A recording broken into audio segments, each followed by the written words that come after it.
Saya Rindy Tegar Senjawati, NIM 159, akan menerangkan tentang IRD. IRD atau Entity Relationship Diagram adalah suatu bentuk diagram yang menjelaskan hubungan antar objek-objek data yang mempunyai hubungan antar relasi. Simbol-simbol dasar IRD, yang pertama, entitas berbentuk persegi panjang, artinya kumpulan dari objek yang dapat diidentifikasikan secara unik, contohnya mahasiswa. Yang kedua ada atribut berbentuk lonjong, artinya karakteristik dari entitas atau relasi yang merupakan penjelasan detail tentang entitas, contohnya NIM, nama. Dan yang terakhir ada relasi berbentuk belah ketupat, artinya hubungan yang terjadi antara salah satu atau lebih entitas. Jenis hubungannya antara lain bantuan, one to many, dan many to many. Contohnya mengajar. Contoh soal IRD dan jawabannya. Soal, gambarkan IRD yang mempunyai entity set lemah. Entity set lemah ini adalah entitas yang keberadaannya sangat bergantung pada keberadaan entitas yang lainnya. Maka jawabannya ada loan atau pinjaman berelasi dengan payment atau pembayaran. Dengan relasi yang mempunyai entity set lemah yaitu loan payment. Selanjutnya ada kardinalitas. Kardinalitas adalah derajat relasi maksimum yang menunjukkan jumlah maksimum entitas yang dapat berelasi dengan entitas pada himpunan entitas lain. Jenis-jenis kardinalitas, yang pertama ada one-to-one, artinya setiap himpunan entitas A dapat berelasi dengan paling banyak satu entitas pada himpunan B. Contohnya, dosen mengepalai jurusan. Yang kedua ada one-to-many, artinya setiap entitas pada himpunan entitas A dapat berelasi dengan banyak himpunan entitas B, tetapi tidak sebaliknya. Contohnya, agama dimiliki mahasiswa. Dan yang terakhir ada many-to-many, artinya setiap entitas pada himpunan entitas A dapat berelasi dengan banyak entitas pada himpunan entitas B. Demikian juga sebaliknya. Contohnya, mahasiswa mempelajari mata kuliah.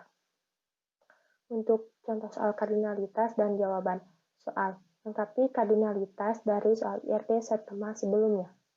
Jawaban, loan ke payment mempunyai kardinalitas many-to-many. Contoh kasus, PT Furnitur di Bogor ingin membuat sebuah basis data, di mana departemen atau perusahaan mereka memiliki beberapa pegawai atau pekerja yang memiliki ID pegawai, nama pegawai, alamat, dan nomor telepon yang disimpan dalam data kepegawaian. Selanjutnya, departemen tersebut bisa menghasilkan produk-produk yang akan dijual setiap hari.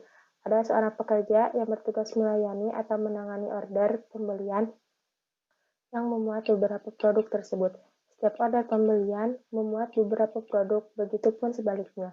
Selanjutnya, orderan tersebut akan dikirim ke pelanggan. Pelanggan yang akan mengorder produk pada departemen tersebut harus mengisi ID pelanggan, nama, alamat, email, dan nomor HP. Pada data order pembelian, petugas mengisi ID order, tanggal kirim, ID pelanggan yang memesan, dan ID pegawai yang menangani pemesanan tersebut. Karena semakin hari orderan semakin banyak, maka departemen atau perusahaan membutuhkan basis data untuk mempermudah pekerjaan mereka. Rancanglah basis data tersebut lengkap dengan kardinalitasnya. Atribut boleh ditambahkan yang lain apabila perlu. Selanjutnya ada normalisasi.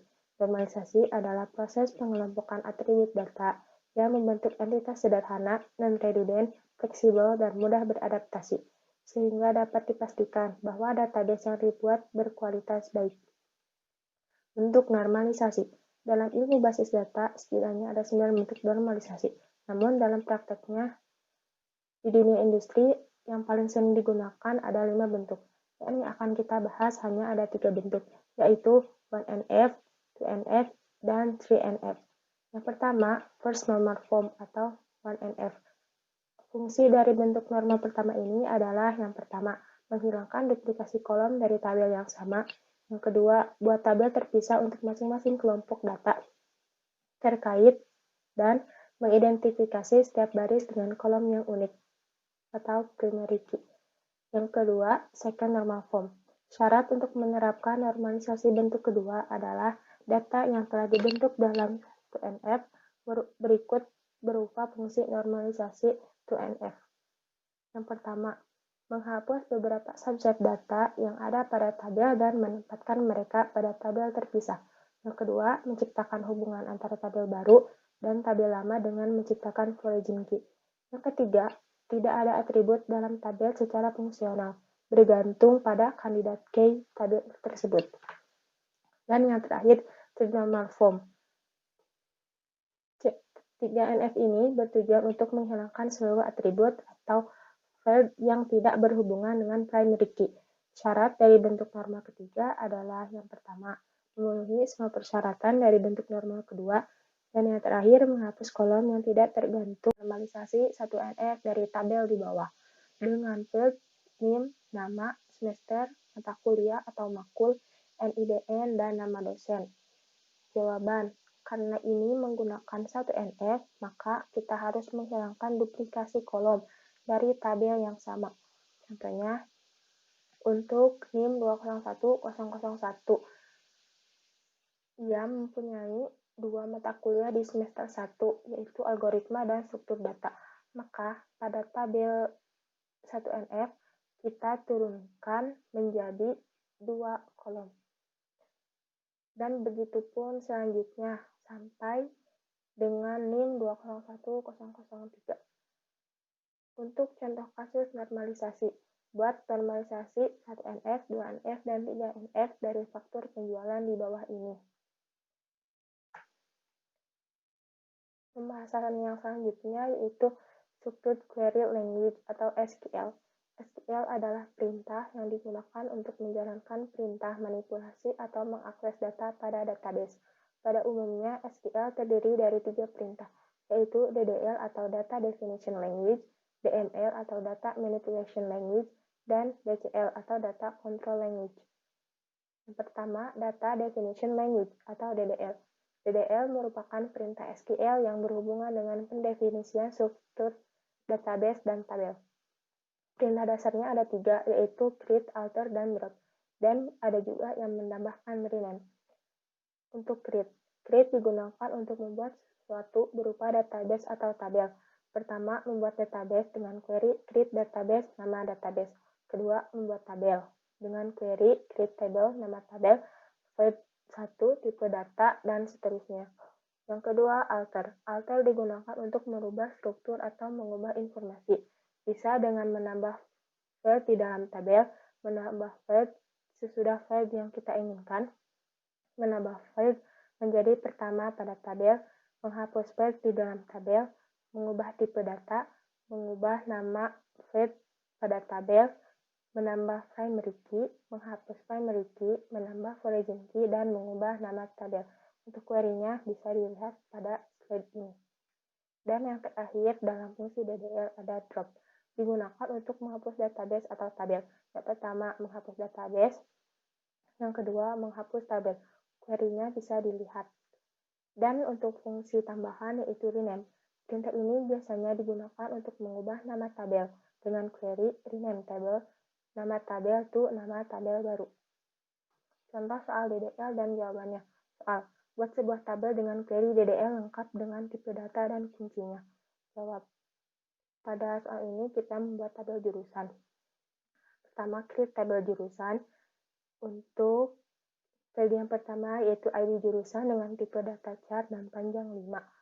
Selanjutnya ada nama jurusan dengan varchar tipe datanya dan panjang 30, dan yang terakhir ada ID fakultas dengan tipe data chart panjangnya 5. Untuk primary key yaitu ID jurusan, origin key yaitu ID fakultas dengan reference ke tabel fakultas dengan on update cascade dan delete cascade. Selanjutnya ada data manipulation language atau DML. DML ini merupakan perintah SQL yang berhubungan dengan manipulasi atau pengolahan data atau record di dalam tabel. Perintah SQL yang termasuk ke dalam DML adalah select, insert, update, dan delete. Yang pertama, select. Select digunakan untuk menampilkan data-data pada tabel. Ada 8 fungsi select. Yang pertama, memilih semua data pada tabel. Yang kedua, memilih data yang akan ditampilkan pada tabel. Yang ketiga, menampilkan data sesuai kondisi. Yang keempat, menampilkan data sesuai kata yang diinginkan. Menampilkan data sesuai kondisi lebih dari satu. Menampilkan data dengan kondisi di antara. Mengurutkan data. Dan yang terakhir, menampilkan data sesuai jumlah yang diinginkan. Untuk query-nya bisa dilihat pada slide. Yang kedua ada insert. Insert ini digunakan untuk menambahkan data pada tabel. Yang pertama, menambah satu data dan bisa menambah banyak data. Untuk yang ketiga ada update. Update ini digunakan untuk mengubah data atau memodifikasi data yang terdapat pada tabel. Query-nya bisa dilihat pada slide. Dan yang terakhir ada delete. Delete ini digunakan untuk menghapus data atau record di dalam tabel. Query-nya bisa dilihat pada slide. Contoh soal DML dan jawabannya. Soal, gunakan perintah select yang menggunakan kondisi, sertakan tampilannya untuk database bebas. Jawaban, select, bintang, from, produk, where, stok barang lebih dari 10. Ini memilih stok barang dari tabel produk dengan kondisi lebih dari 10. Yang selanjutnya ada DML fungsi agregasi. Fungsi agregasi adalah suatu proses untuk mendapatkan nilai dari kumpulan data yang sudah dikelompokkan. Pengelompokan data itu didasarkan pada kolom atau kombinasi kolom yang telah dipilih. Ada 5 fungsi agregasi yaitu count, sum, average, max, dan min. Yang pertama, count. Untuk menghitung jumlah data pada tabel dan menghitung jumlah data dan menampilkannya sesuai dengan kondisi, yaitu menggunakan where. Ada sum. Untuk menjumlahkan nilai di dalam data, menjumlahkan nilai dan menampilkannya sesuai kondisi, mengkombinasikan dengan operasi lain, mengkombinasikan dan menampilkan dengan grup, menambahkan kondisi sebelum sum. Ketiga, average, atau mencari nilai rata-rata. Yang keempat, max, mencari nilai tertinggi, menemukan nilai tertinggi sesuai dengan kondisi, atau bisa juga menemukan nilai tertinggi dengan order by dan limit. Dan yang terakhir ada min, untuk mencari nilai terkecil dan mencari nilai terkecil yang sesuai dengan kondisi. Untuk semua query bisa dilihat dan dicoba sesuai dengan yang sudah dituliskan di dalam slide. Contoh soal DML fungsi agregasi dan jawaban. Soal, buat query untuk menjumlahkan data dengan count, sertakan tampilannya. Jawaban, select tanggal transaksi, count as jumlah transaksi, from faktur pembelian group by tanggal transaksi. Artinya, pertama kita pilih tanggal transaksi, kemudian jumlahkan menjadi tabel baru dengan nama jumlah transaksi dari tabel faktur pembelian dan di grup oleh tanggal transaksi atau sesuai tanggal transaksi. Selanjutnya, DEL selection join. Join adalah cara untuk menghubungkan data yang diambil dari tabel-tabel melalui sebuah kolom yang terhubung dengan mereka. Join ada 6, yaitu cross join, inner join, left join, right join, full join, dan selfie join. Namun yang akan kita bahas hanya ada 3, yaitu inner join, left join, dan right join. Yang pertama, inner join. Untuk mengkoneksikan dua tabel, di mana yang ditampilkan adalah data yang memiliki koneksi keduanya. Di dalam tabel harus ada origin key. Jika tidak, maka tidak akan ditampilkan. Yang pertama, inner join dua tabel. Dan yang kedua, inner join dua tabel dengan kondisi. Query-nya bisa dilihat dan dicoba sesuai dengan arahan pada slide. Selanjutnya ada left join. Artinya mengembalikan seluruh baris dari tabel di sebelah kiri yang dikenai kondisi on dan hanya baris dari tabel di sebelah kanan yang memenuhi kondisi join. Dan yang terakhir ada right join, artinya mengembalikan semua baris dari tabel sebelah kanan yang dikenai kondisi on dengan data dari tabel sebelah kiri yang memenuhi kondisi join. Selanjutnya, contoh soal DML selection join dan jawabannya. Soal, buat query inner join bebas pada database manapun dan berikan tampilannya. Jawaban, select nomor produk, kasir, from detail produk pembelian, inner join faktur pembelian using dan transaksi inner join produk using no produk, where kasir, cari. Artinya, tampilkan nama produk dan kasir dari tabel detail produk pembelian dengan inner join ke faktur pembelian menggunakan primary key yaitu nomor transaksi. Kemudian inner join-kan lagi dengan tabel produk dengan menggunakan primary key kode produk, di mana kasir mempunyai kondisi dengan nama Sari. Maka tampilannya akan seperti pada slide. Contoh kasus untuk SQL. Pada TravelX terdapat beberapa cabang dan bisa melakukan pemesanan tiket. Dan itu bisa juga secara online. Jadi pelanggan bisa memesan via langsung ke cabang tertentu ataupun online. Perbedaannya adalah jika seseorang melakukan pemesanan langsung, maka ia akan langsung mendapatkan tiketnya. Lalu ia akan berstatus lunas. Sedangkan jika memesan online, maka ia harus terlebih dahulu membayar ke bank, lalu mengambil tiketnya di tempat ia akan berangkat. Sebelum ia membayar, ia masih berstatus belum lunas dan diberikan tenggat waktu 5 jam dari waktu pemesanan. Jika ia belum bayar, maka pemesanan yang ia lakukan akan dianggap hangus. Maka dari contoh kasus tersebut, kita harus membuat database dan tabel dengan DDL, lalu isikan data dengan DML. Nah, ada aljabar relasional. Aljabar relasional adalah operasi dasar dari model relasional yang berupa kumpulan operasi terhadap relasi. Dan operasi menggunakan satu atau lebih relasi untuk menghasilkan relasi baru.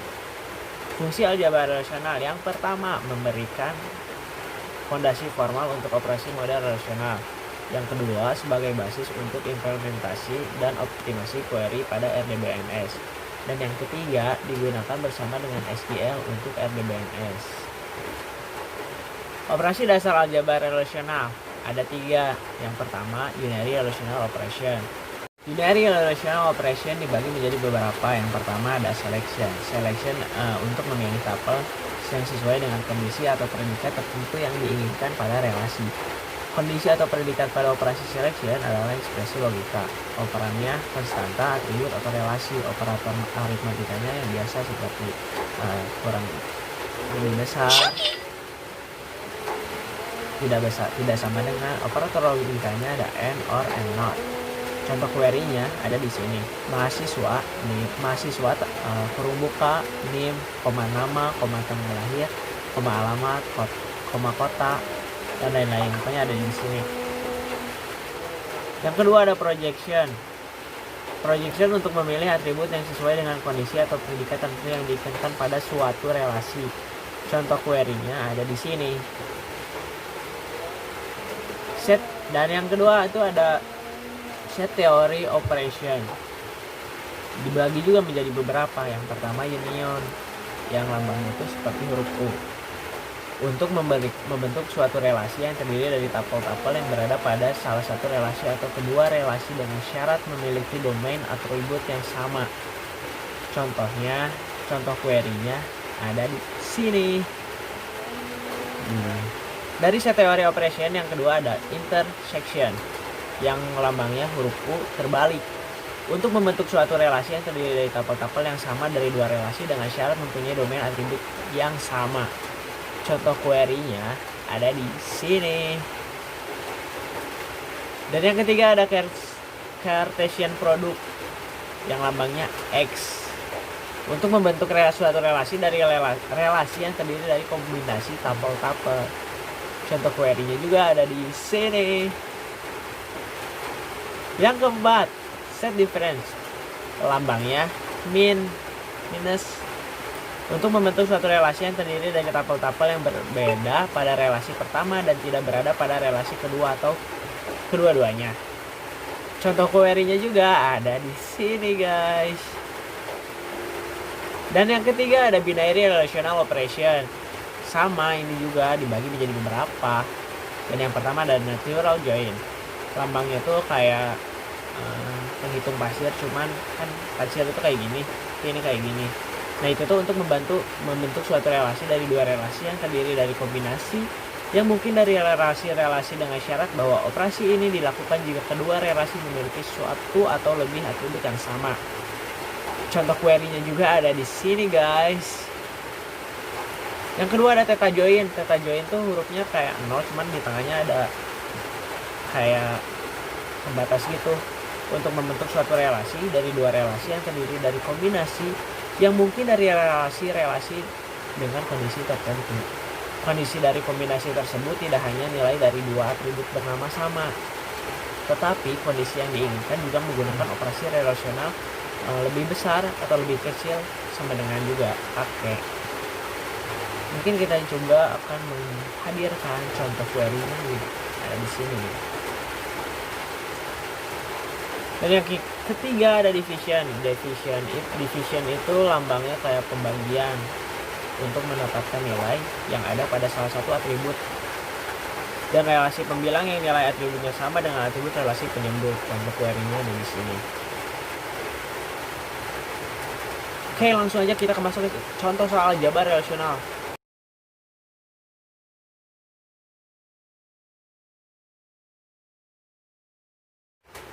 Yang selanjutnya ada materi DML atau Data Manipulation Language. DML merupakan perintah SQL yang berhubungan dengan manipulasi atau pengolahan data atau record dalam tabel. Perintah SQL yang termasuk ke dalam DML adalah yang pertama select, yang kedua insert, yang kedua update, dan yang keempat yang pertama select digunakan untuk menampilkan data-data pada tabel.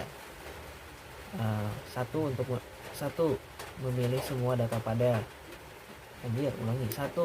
memilih semua data pada tabel. Query-nya select bintang from nama tabel titik koma. Yang kedua memilih data yang akan ditampilkan pada tabel. Insert digunakan untuk menambahkan data pada tabel. 1 menambah 1 data dan 2 menambah banyak data. Query-nya ada di sini. Yang ketiga update digunakan untuk mengubah data atau memodifikasi. Yang ketiga update digunakan untuk mengubah data. Yang ketiga update digunakan untuk mengubah data atau memodifikasi data yang terdapat pada tabel. Query-nya ada di sini. Yang keempat ada delete digunakan untuk menghapus data atau record di dalam tabel. Integritas data adalah keakuratan dan kebenaran suatu data untuk menjamin data yang terekam sesuai dengan aturan yang telah ditentukan, untuk menghindari hasil data dari upaya atau kesalahan dalam memanipulasi data yang dapat membuat basis data tidak konsisten.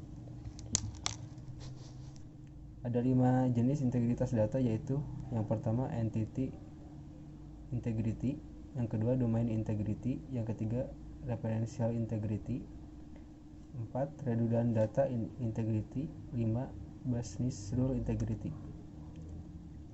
Entity integrity yang pertama tidak memiliki basis yang duplikat. Lalu setiap tabel harus memiliki atribut kunci yang bernilai unik. Lalu harus ditentukan key sehingga DBMS akan memberikan pesan error atau lainnya. Kedua, domain integrity, yaitu menunjukkan pada batas nilai yang diperbolehkan untuk setiap atribut. Jenis jangkauannya yaitu karakter, alfanumerik, alfabet, dan numerik. Dan menentukan tipe data panjang atribut yang menentukan kebutuhan ruang fisik penyimpanan data.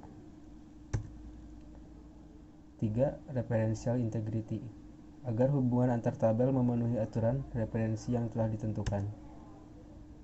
Yang keempat, redundant data integrity, yaitu menjamin nilai basis data di suatu tabel tidak ada di tabel lainnya, untuk efisiensi ruang penyimpanan dan konsistensi basis data. Lalu untuk menjamin integritas data dengan membedakan nilai kolom umum tabel yang berbeda atau menggabungkan tabel yang sejenis. Yang kelima, business rule integrity, yaitu bersifat karakteristik dan tidak berlaku untuk umum. Contoh nilai mata kuliah bersyarat.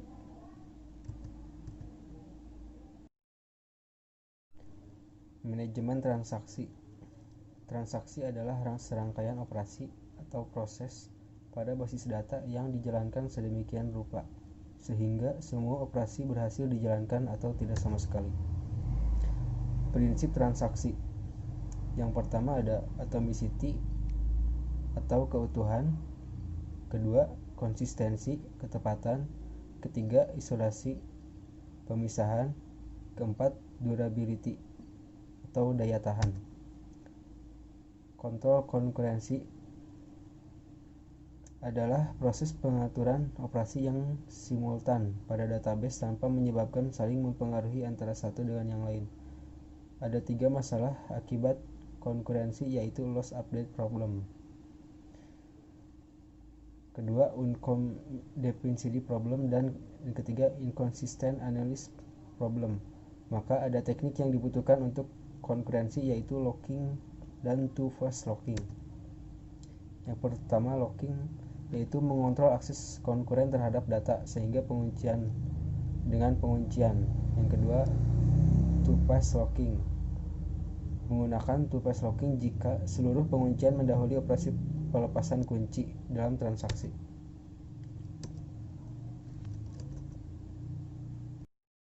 Selanjutnya ada recovery data.